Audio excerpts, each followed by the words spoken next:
Restaurant chains were hit hard by the high price of gas in the second quarter, but of course, gasoline prices have pulled way back in recent weeks. And Sozzi is going to tell us why that could be a good win for the industry. Makes sense. Yeah, gas prices below those June highs. I believe the high was $5.03 a gallon on June 14th, according to Gas Buddy. But look, the restaurant industry had a challenging conclusion to the second quarter. We're seeing that with Sweetgreen today, challenging end to their quarter.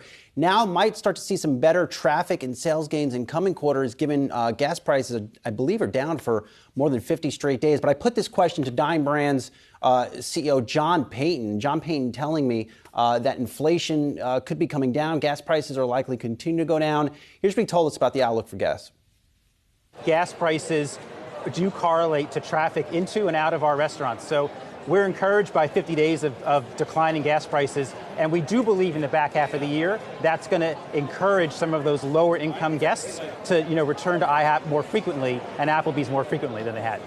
So potentially a big headwind for Dine Brands, and of course, I'm sure many of its competitors, like a Darden, which owns Olive Garden and other chains as well. But the graphic we were just showing are a couple other potential catalysts. And I think, we look back to today's CPI, one of those potential catalysts are peak food inflation. Brooke DePalma was breaking them down for us. Now, we're still seeing gains, but maybe not the gains we were seeing in the first and second quarter, perhaps some relief for a lot of restaurant chains. And another one that we haven't talked a lot about, maybe peak wage inflation, given a lot of folks, we're starting to see some layoffs here. Perhaps that is more of a greater talent pool for the restaurant industry, perhaps brings down wages just a little bit. Okay, so what's the take here today? Because unlimited salad and breadsticks for me is a savings mechanism from the consumer perspective. We're going to stay on food. Here's my take for today. There we go. Ba-dum-bum. Bullish on IHOP pancakes. Verdict out on new Papa John's bowls. Oh, no. I can't tell you.